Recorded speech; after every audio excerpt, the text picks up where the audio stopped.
ప్రతి ఉదయం యేసుతో ఆశీర్వాదముల సమయం. ప్రతి ఉదయం యేసుతో ఆశీర్వాదముల సమయం. రోజుకు సరిపడ జీవాహారం, రోజుకు సరిపడ జీవాహారం, ప్రతి స్థితిలోను సగు విజయం, ప్రతి స్థితిలోను సగు విజయం. ప్రతి ఉదయం యేసుతో ఆశీర్వాదముల సమయం. షలోం. ప్రభునందు అత్యంత ప్రేమైన వారలారా, ఈ చక్కని ఉదయకాలం మీ అందరికీ కూడా మన ప్రభు అయిన యేసు నామములో శుభములు తెలియజేసుకుంటూ నేటి వాక్య ధ్యానంలోనికి మిమ్మల్ని ఆహ్వానిస్తూ ఉంటున్నాను. మత్తయి సువార్త 7వ అధ్యాయంలో 6వ వచనంలో, పరిశుద్ధమైనది కుక్కలకు పెట్టకుడి, మీ ముత్యములను పందుల ఎదుట వేయకుడి, వేసిన ఎడల అవి ఒకవేళ వాటిని కాళ్లతో త్రొక్కి మీ మీద పడి మిమ్మల్ని చీల్చివేయును అన్న మాట మనం చూస్తాం. కొండ మీద ప్రసంగంలో భాగంగా ప్రభు పలికినటువంటి అమూల్యమైనటువంటి అనేకమైన మాటల్లో ఈ మంచి మాటలు కూడా ఉదయకాలంలో దేవుడు మన దృష్టికి తీసుకురావాలని ఆశపడుతుంటున్నాడు. Beloved, I greet you in the precious name of our Lord Jesus this morning, and I welcome you to this morning's meditation. In Gospel according to Matthew chapter 7 verse 6, the Lord says, "Do not give dogs what is holy, and do not throw your pearls before pigs, lest they trample them underfoot and turn to attack you."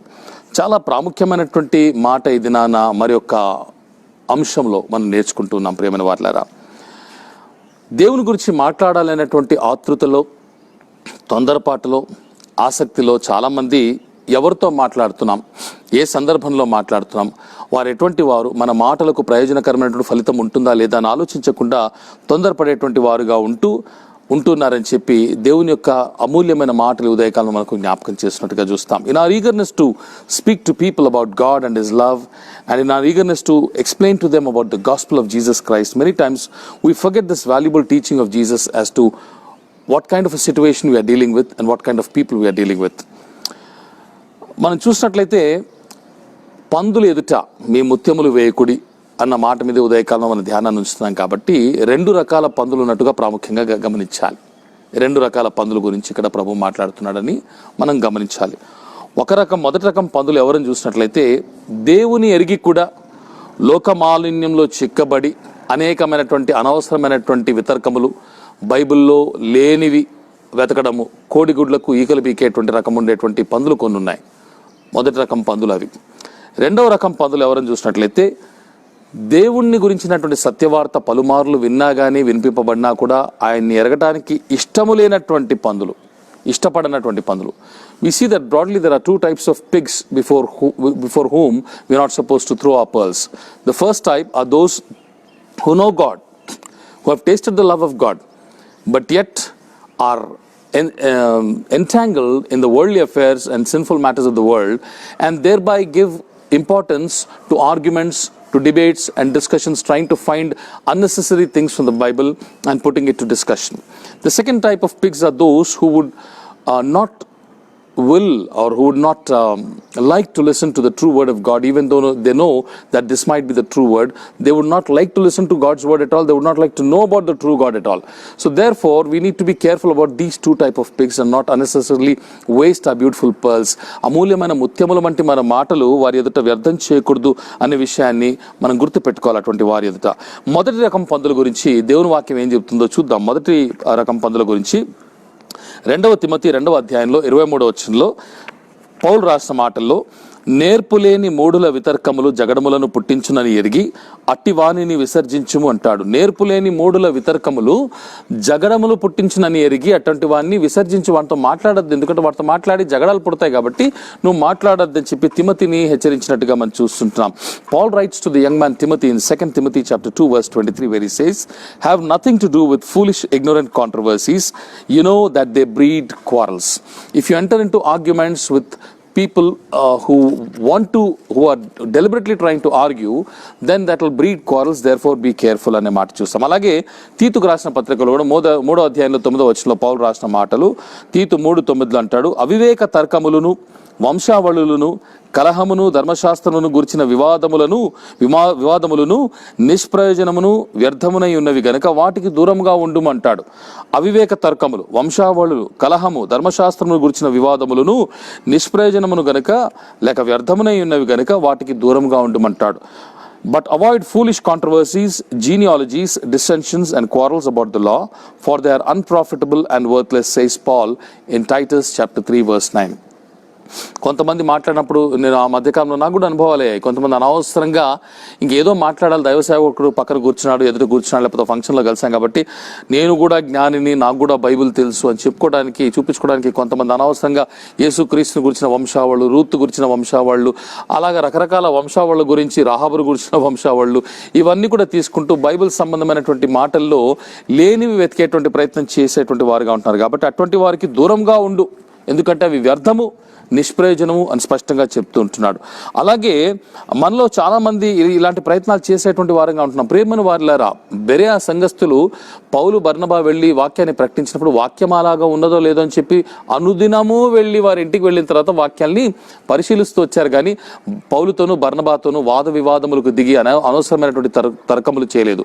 కోడిగుడ్డుకు ఈకలు పీకేటువంటి పని వాళ్ళు చేయలేదు. ఇది చాలా మంది క్రైస్తవులు అటువంటి పనులు చేస్తున్నారు. కాబట్టి అటువంటి వారితో మనము అనవసరంగా మనం వాదోపవాదంలో దిగకూడదు. నాకు కూడా తెలుసులే అని చెప్పి మన జ్ఞానాన్ని ప్రదర్శించుకోవడానికి జ్ఞాన రహితులైనటువంటి వారితో మనము వాదంలో దిగకూడదు అనే దేవుని మాట జ్ఞాపకం చేస్తుంది. మొదటి రకం పందుల గురించి మరొక వాక్యం ఏం చెప్తుందంటే 2 పేతురు 2వ అధ్యాయంలో 21-22 వచనాల్లో, వారు నీతి మార్గమును అనుభవపూర్వకముగా తెలుసుకొని తమకు అప్పగింపబడిన పరిశుద్ధమైన ఆజ్ఞ నుండి తొలగిపోవట కంటే ఆ మార్గము అనుభవపూర్వకముగా తెలియక ఉండుటయే వారికి మేలు అంటూ, కుక్క తన వాంతికి తిరిగినట్టును కడగబడిన పంది బురదలో దొర్లుటకు మళ్ళినట్టును అను నిజమైన సామెత చొప్పున వీరికి సంభవించనంటాడు. కాబట్టి కొంతమంది దేవుని వాక్యం తెలిసి కూడా ఈ విధంగా వితర్కములు చేసేటువంటి వారు ఆ వాక్యం తెలియకుండా అనుభవంలోకి రాకుండా ఉంటే మంచిది అని, కుక్క తన వాంతికి తిరిగినట్టు కడగబడిన పంది బురదలో దొర్లుటకు మళ్ళినట్టును అనేటువంటి మాట సామెతలు 26:11 అక్కడ ప్రస్తావిస్తూ పేతురు రాసినట్టుగా మనం చూస్తాం. కాబట్టి ఇటువంటి వారితో మనము దూరంగా ఉండాలి. వితర్కముల్లో, జగడాల్లో, వాదనలో పడకూడదు.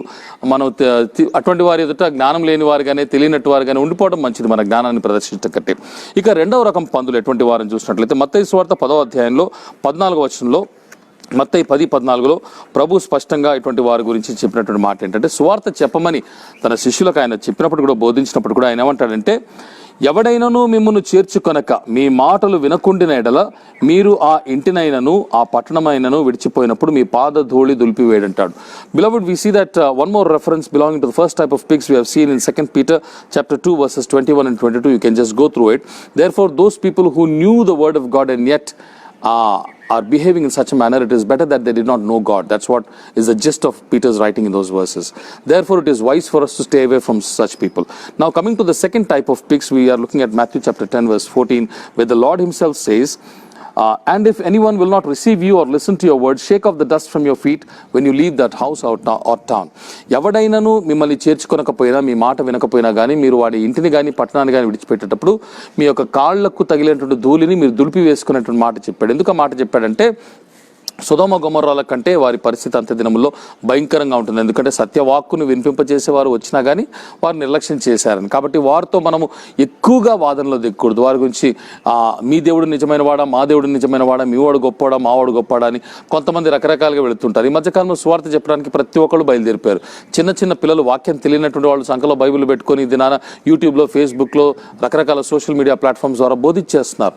ఇటువంటిది చాలా ప్రమాదకరమైనటువంటి పరిస్థితి. ఎందుకంటే తెలియని వాక్కు తెలియకుండా ఒక దినాన, రేపటి దినాన ఎవరన్నటువంటి వారిని నిలబెట్టి ప్రశ్నించినప్పుడు ఏమని చెబుతారు?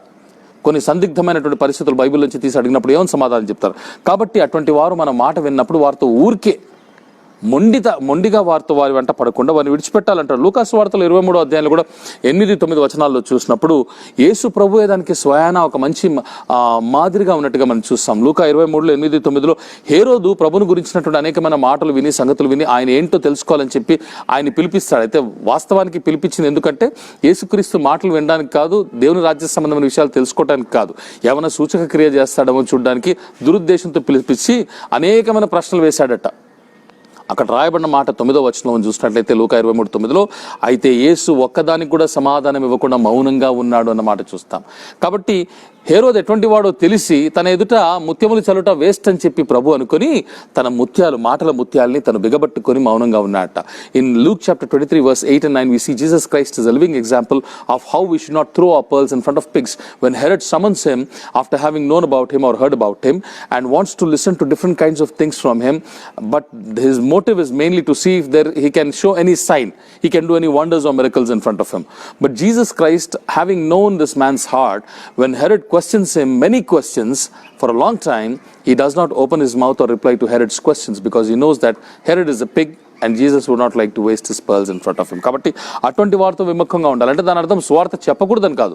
మత్తయి సువార్త 28, 19, 20లో మనకు చెప్పినటువంటి మాట ఏంటంటే సర్వలోకానికి వెళ్ళి సమస్త జనములకు మీరు నాకు శిష్యులుగా చేయండి, సువార్త చెప్పండి అన్నాడు. మనం సువార్త చెప్పాలి, కానీ వినేటువంటి వారికి చెప్పాలి. వినడానికి ఇష్టపడిన వారు, వాదోపవాదనలు చేసేటువంటి వారు, మతభేదములు పుట్టించేటువంటి వారు, వితర్కములు చేసేటువంటి వారికి మనం వినిపించకూడదు. అటువంటి వారితో మన సమయాన్ని వృధా చేసుకోకూడదు, మన ముత్యాలు వేస్ట్ చేసుకోకూడదు అన్న మాట చూస్తాం. చివరిగా యూదా పత్రికలో 10వ వచనంలో మనం చూసినట్లయితే, వీరైతే తాము గ్రహింపని విషయములను గూర్చి దూషించువారై వివేక శూన్యములకు మృగముల వలె వేటిని స్వాభావికంగా ఎరుగుదురో వాటి వలన తమ్మును తాము నాశనము చేసుకునిచున్నారు అనే మాట చూస్తాం. యూదా పత్రికలో 10వ వచనంలో, వీరైతే తాము గ్రహింపని విషయములను గూర్చి